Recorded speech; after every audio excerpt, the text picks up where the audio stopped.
दरअसल ये सेशंस इसलिए कराए जाते हैं कि कशिर पृष्ठ समझा बतो है कि पन्नेस पेवान पाने लगब खाल पन्नेस पेवान पाने इज्जत दो पन्नेस पेवान पाने बिल्कुल पकड़ो। बाहर से लोग नहीं आएंगे आपको इज्जत देने, बाहर से लोग नहीं आएंगे आपको प्रोजेक्ट्स के बारे में नॉलेज देने, बाहर से लोग नहीं आएंगे आपके पास इस तरह, और वो भी फ्री ऑफ कॉस्ट, आपको ये समझाने कि आपको आने वाले वक्त में एक तो आपका नाम भी बनेगा, और सेकंड थिंग इज कि उस इनोवेशन से, उस जो आप इन्वेंशन ईजाद करोगे, उस ईजाद की हेल्प से आपका रोजगार भी बनेगा, आप 10 पैसे भी कमाओगे, आपके घर का चूल्हा भी जलेगा। क्योंकि हम सब जो है मिडिल क्लास से भी और नीचे वाली क्लास से बिलोंग करते हैं, हमारे घर में उतने सोर्स ऑफ सर्वाइवल के लिए उतना सोर्सेज नहीं है कि हम लोग जो है लाविशली रह सके। तो हमें चाहिए कि अपने लोगों को इज्जत दे, अपने लोगों को इज्जत से नवाजे, अपने लोगों को खासकर जो नारवा एरिया के जितने भी जो यंग इनोवेटर्स है, ये साइंटिस्ट है, जूनियर साइंटिस्ट भी बोल सकते हैं आप इनको, तो हमारा एक फर्ज बनता है कि हम लोग इनकी इज्जत करें, हम लोग इनको इज्जत से नवाजें। और ठीक जब ये आगे बढ़ेंगे, इन पे भी एक इनके कांधों पे रिस्पॉन्सिबिलिटी ये है कि ये तब अपने मुआशरे में जो घिसा पिटा तबका है, अंडर प्रिविलेज्ड क्लास जो है, उनको कैसे अपलिफ्ट करना है, उनको कैसे अपने फील्ड में आगे लाना है। इनकी वजह से और 10 लोग जो है जब ये इनोवेटिव फील्ड में चले गए तो उस वक्त इनके टीचर्स ने इनको इंस्पायर किया। तो आज के वक्त में ये 2 बच्चे जो है ये आपके सामने आए, तो इन लोगों ने कंट्रीब्यूट किया ना कुछ। तो ठीक इसी तरह हम लोग ये चाहते हैं, दरअसल इस सेशन का मकसद भी यही है कि आप लोगों में जिस बच्चे में इनोवेटिव आइडियाज, जैसे लास्ट टाइम भी वो इनके स्कूल में भी इधर हायर सेकेंडरी फतेहगढ़ कुछ बच्चों ने पार्टिसिपेट भी किया वहाँ पे जाके, और कुछ बच्चे थोड़ा इधर स्कूल में ही रुक गए थे। तो आप लोग जो है, आप लोग जितने बच्चे जो भी इसमें दिलचस्पी रखते हैं, खासकर साइंस फील्ड में जो दिलचस्पी रखते हैं, वो बच्चे जो हैं वो बच्चे ज़्यादा से ज़्यादा इसमें अपना इंटरेस्ट दिखाएं, और इसकी हेल्प से ये 2 बच्चों का भी एक एनकरेजमेंट मिलेगी कि इनकी वजह से और 10 लोग इस फील्ड में आगे। जैसे अंजर सर ने भी कहा कि नारवा को हम साइंस हब बनाना चाहते हैं। Science hub in the sense कि यहाँ से भी यंग इनोवेटर्स निकले, यहाँ से यंग या जूनियर जो साइंटिस्ट निकले, हमारे नारवा से निकलना चाहिए। तो आप लोगों पे भी आने वाले वक्त में भी, भले आप यहाँ पे रहो या किसी भी स्कूल में जाओ, कल आप यूनिवर्सिटी जाओगे, कॉलेज जाओगे, या फतेहगढ़ हायर सेकेंडरी या बारामूला जाओगे, तो आपके कंधों पे भी दरअसल ये रिस्पॉन्सिबिलिटी बनती है, ये आप पे एक जिम्मेदारी आयद होती है कि आप लोग भी अपने गाँव के या अपने नारवा के जितने भी जो गाँव आते हैं इधर, सारे गाँवों में जाके जो बच्चे आपको लगता है कि जिस सलाहियत के वो रखते हैं, जो सलाहियतें वो रखते हैं, उन सलाहियतों को कैसे उजागर करना है। दरअसल बच्चों को, आप लोगों पे भी ये जिम्मेदारी है कि जो गलतियां या जो कमियां आपने महसूस की अपने पढ़ाई की दौर में, वो कमियां आप आने वाले जनरेशन्स में, आप लोगों में इतनी ताकत होनी चाहिए, क्षमता होनी चाहिए कि वो कमियां उनको महसूस नहीं होनी चाहिए। उसके लिए आपने काम करना है, आपने सोल्यूशन गिवर बनना है। हाँ, प्रॉब्लम क्रिएटर नहीं, प्रॉब्लम क्रिएट भी हो रही है कि प्रॉब्लम्स भी अभी हाल ही में आप देखोगे, इधर सबसे बड़ा क्राइसिस था ड्रिंकिंग वाटर की। हर घर में आप लोगों ने भी ये महसूस की होगी, पीने के पानी का जो हमारे पास ये इधर मंडी नाला बहता है, ये इतना बड़ा रिजर्वायर है, तो हम लोगों ने ही गंदा किया ना इसको। तो इसके लिए आपने क्या क्या उपाय करने हैं, इसके लिए क्या क्या प्रावधान उठाने हैं, इसके लिए क्या क्या सॉल्यूशंस आपने ढूंढने हैं, ये हम लोगों पे रिस्पॉन्सिबिलिटी आयद होती है। अलमिया इस बात का है कि हमारे गांव में अगर आज के टाइम पे अगर पत्थर भी मारोगे, वो भी एक इस बीएससी ग्रेजुएट पे पड़ेगा, लेकिन उसका क्या कंट्रीब्यूशन है जब वो बंदा ग्रेजुएशन करके या एमएससी करके भी वो अपने एक छोटी सी प्रॉब्लम को सॉल्व नहीं कर पा रहा है, अपने गांव में एक छोटी सी प्रॉब्लम को सॉल्व नहीं कर पा रहा। पहले जमाने में जब राजा महाराजों का दौर था, उस वक्त भी उस राजा को नाअहल समझा जाता था जो राजा अपने प्रजा में उन लोगों को पानी की सुविधा ना दे, पीने के पानी की सुविधा ना दे। तो تو آج کے ٹائم میں دیکھیں گے آپ ہمارے جو لیڈرز ہیں, ہمارے جو کھاڑ پیچ ہے, ہمارے جو گاؤں کے جو ان لوگوں کے اس کاندھوں کی ذمہ داری عائد نہیں ہوتی ہے کہ ہمارے معاشرے میں ہمارا گاؤں جو ہے یہ ترس ایک پانی کی بوند کے لیے ترس رہا ہے. تو اس زمانے میں بھی اس راجا کو نااہل سمجھا جاتا تھا. تو اس سلسلے میں پہلے سے ہی وہ پراودھان کرتے تھے, پہلے سے انتظامات کیا کرتے تھے. تو میں اس کارن وہ ریزروائرز بناتے تھے, زمین کھود کے ریزروائرز بناتے تھے, یا واٹر ٹینکس بنایا کرتے تھے, تاکہ ایک large scale tons of water جو ہے, یا گیلنز آف واٹر جو ہے اس میں پریزرو کر سکے, اور پھر وہ پانی جو ہے مختلف کاموں میں لوگ جو ہے اس کی پرجا میں استعمال میں لایا کرتے تھے. ٹھیک آج کے وقت میں بھی اگر ہم دیکھیں گے یہ پرابلم اگر ہو رہی ہے, تو ہم لوگ جو ہے اس کے سولوشنز کیا ہم دے پا رہے ہیں؟ کیا ہمارے کاندھوں پہ رسپانسبلٹیز عائد نہیں ہوتی؟ ہمارے یہاں پہ سب سے بڑا المیہ یہ بھی ہے کہ کتابوں میں ہم لوگ جو پڑھتے ہیں, ہم لوگ اس کو آن گراؤنڈ جو اس کو کنیکٹ نہیں کر پا رہے. جو ہم علم سیکھ رہے ہیں, جو ہم علم جو ہے حاصل کر رہے ہیں کتابوں سے یا اسکول سے, وہ علم کو ہم آن گراؤنڈ اپنے گاؤں میں, اپنے گھر میں اس کو کنیکٹ نہیں کر پا رہے.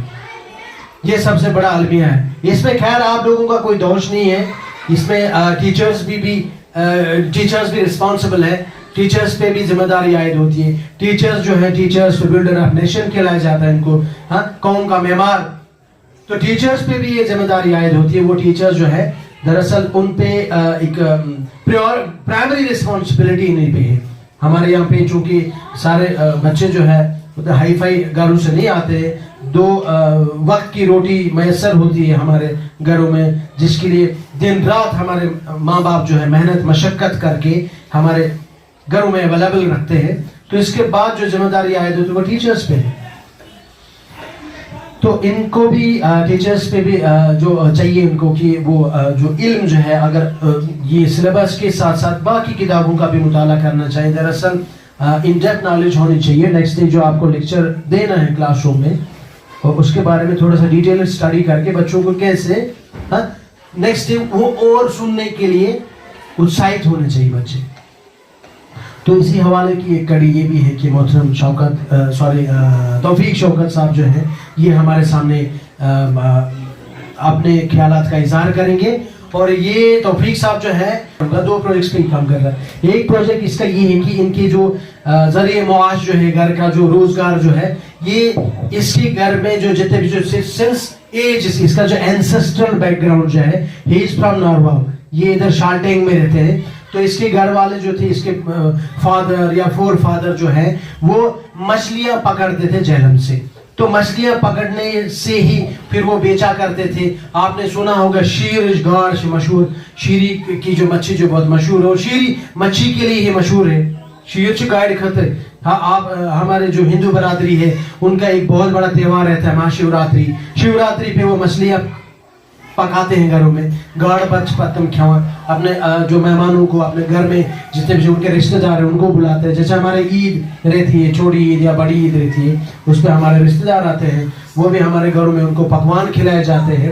دراصل ہندو برادری سے بھی جو لوگ تعلق رکھتے ہیں کشمیر میں, وہ لوگ اپنے جو ہمارا مہا شیوراتری جو ہے اس وقت بھی یہیں سے وہ پرچیز کیا کرتے ہیں. کچھ کتابوں میں شیری مچھی کا ذکر یہ ہے کہ یہاں سے راجا مہاراجا جب یہاں پہ رول کرتے تھے, خاص کر میں ڈوگرا رول کی بات کروں, 1846 سے لے کے 1947 تک 101 سال تک ڈوگرا شاہی جن نے کشمیر پہ حکومت کی ہے, اس زمانے میں بھی شیری کی مچھلی جو ہے یہ شوق سے کھائی جاتی تھی. اسی حوالے سے میں بات کرنا چاہ رہا تھا آپ سے کہ یہ اسی کا کاروبار انہوں نے تھوڑا سا نیکسٹ لیول پہ لا کے انہوں نے اس کے ایک پلیٹ فارم کی ایک شیری اینگلرز کے نام سے جو آن لائن اب بارہ مولہ یا سری نگر یا کشمیر ویلی میں کسی بھی جگہ پہ بھی اگر کسی انسان کو شیری کی مچھلی کھانے کا من کرے تو وہ آن لائن اس کو, جیسے آپ کے یہاں پہ فلپ کارٹ, امیزون ہے یا منترا ہے, جہاں پہ آپ آن لائن آپ پرچیز کرتے ہو, ون ٹائم آپ کو بہت سارے اوپن چوائس ملتی ہے. ایک وہی چیز جو ہے فلپ کارٹ پہ 1000 روپے کی ہے, امیزون پہ دیکھو گے 800 روپے کی ہے. या मिंत्रा पे देखो 500 रुपए की, फिर आपको ओपन चॉइस मिलते हैं, आप कहाँ से खरीदते हो। ठीक वैसे एक प्लेटफॉर्म इन्होंने बनाया है, एक वेबसाइट तैयार की इन्होंने श्री एंगलर्स के नाम से, जहाँ पे बारामूला से या बाकी जो other rest of the district से हमारे कश्मीर वैली के तो लोगों को जिनको मन करे मछलियाँ खाने का, तो वो ऑनलाइन वो ऑर्डर करते हैं। और इसका जो मकसद ये है कि एंटरप्रेन्योरशिप, जो मतलब अपने दम पे ये 10 पैसे कमाना है, पन्नेस दमस पढ़न रबी दा कमान, पढ़ाई के साथ साथ जिसको अर्न और लर्न बोलते हैं, एक तो पढ़ाई भी कर रहा है उसके साथ साथ पैसा भी कमा रहा है, ताकि ये आने वाले वक्त में अपने पेरेंट्स के जब हायर एजुकेशन के लिए बच्चा जाता है तो उस वक्त क्या होता है, ते वक्त के साथ रबी दहा चना से ये चौसा बड़ी बड़ी रेफरेंसेस लानी, प्रदीप्स या बाकी जो लक्ष्मीकांत वगैरह, इस तरह के बड़े बड़े नाम हैं जो 500 800 या 1000 रुपए की किताबें जो है। अभी आपको मैंने जो बुक दी थी कश्मीर मिक्स वगैरह 700 रुपीज की, वो आउट ऑफ स्टॉक भी हो गई है, यह सेज पब्लिकेशंस ने पब्लिश की थी, अभी मतलब ये पब्लिश नहीं हो रही, ये आउट ऑफ स्टॉक है। इस तरह की किताबें जो है उसके लिए पैसा होना चाहिए, नॉलेज हासिल करने के लिए किताबें पढ़ना जरूरी है ना। तो ये पैसा जो है खुद ही कमा रहा, और वो पैसा जो है इन्वेस्ट कर रहे हैं ये अपनी तालीमी सिलसिला को जारी रखने के लिए। तो हम लोग दरअसल इस सेशन का भी ये मकसद है कि आप लोग भी पढ़ाई के साथ साथ कुछ ऐसे साधन आप देख लो, कुछ ऐसे जराए आप खुद ही खोज लो। साइंटिफिक टेम्परामेंट जिसको बोलते हैं, साइंटिफिक टेम्पर जिसको बोला जाता है, कि आप प्रॉब्लम देखोगे, आपके घर में 10 पैसे की किल्लत है, उसको कैसे सॉल्व करना है वो भी आपने ही देखना है, आपने लोकेलिटी में देखना है किस चीज की हमारे यहाँ पे जरूरत है या किस चीज का यहाँ पे बिजनेस हो रहा है, लेकिन वो ट्रेडिशनली कर रहे हैं। जैसे शीरी की मछली जो है वहां पे वो वो मछलियां बेचता है, वो भी बेच रहा है, लेकिन वो अपने दुकान में बेच रहा है, वो मतलब ट्रेडिशनली बेच, रिवायती अंदाज से बेच रहा है। कोई उसका दायरा भी सीमित है, बारामूला से या नारवा से कोई जाता है वहां पे मछलियां खरीदी, लेकिन इसका दायरा अभी थोड़ा सा ग्लोबल हो गया, बढ़ गया ना इसका दायरा। तो दुनिया के किसी भी कोने से इसके ऑर्डर्स आ सकते हैं, इसको मछलियां वगैरह जो भी। उसके साथ साथ है ना शीरी की मछली जो महासीर कहलाई जाती है, जो इधर दरिया जालम में मिलती है, बट अनफॉर्चुनेटली थोड़ा सा जो पाकिस्तान में जो मंगला डैम बन गया उस वजह से थोड़ा सा इसकी किल्लत महसूस हो रही है। शायद आप इससे ज्यादा इन्वॉल्व, आपको ज्यादा इसके बारे में नॉलेज होगी। तो जहां तक मेरा जो इल्म इसके बारे में है, तो शीरी की मच्छी या शीरी जो शीर मतलब ये फारसी अल्फाज, पर्शियन वर्ड है। शीर फारसी में बोलते हैं दूध को, दूध। तो वहां पे आप देखोगे बड़ी बड़ी दुकानें हैं जहां से आप मिल्क खरीदते हो, बड़े बड़े सेलर्स, गोचरीज। तो वहां पे वो दे आर मिल्क सेलर्स, मतलब तुम अपने जो खानदानी उनका एक बिजनेस ही है।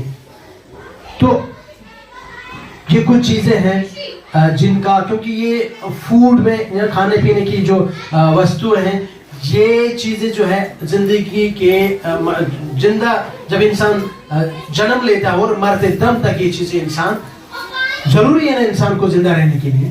और इस सिलसिले में मैं इनको बुलाना चाहूंगा, give him a warm welcome. और दरअसल अगर कोई गलती थी गैस वनस दफनस मजन ये पनुन पर्सन, और हमें आज ये लकड़ प्रोग्राम मजिल से तब जाके बड़े प्रोग्राम्स में बोल पाएगा। और वहां पे भी ये याद हमेशा ये रखेगा कि असल शाह अपना जो बीता हुआ कल वो इंसान कभी भुलाना नहीं चाहिए। मैं हमेशा आपको इधर क्लासरूम में भी बोलता हूँ कि मैं जब अगर मैं मलपुरा में रहकर मैं यूनिवर्सिटी जा सकता हूँ, व्हाई नॉट यू पीपल, आप भी जा सकते हैं, आप भी इल्म हासिल कर, आप भी बड़ी बड़ी डिग्रीज हासिल कर सकते हो, आप भी बड़े बड़े मंच पे, बड़े बड़े प्लेटफॉर्म्स पे आप भी बोल पाओगे। तभी जब तक आप में डेडिकेशन होगी, उसके साथ साथ आपको हमेशा आपके अंदर एक आग होनी चाहिए कि मुझे अपने मुआशरे को कुछ देना, और ये कंट्रीब्यूशन जो है आपको मरने के बाद जिंदा रखती है। तो इन्हीं अल्फाजों के साथ मैं आपसे विदा लेना चाहूंगा।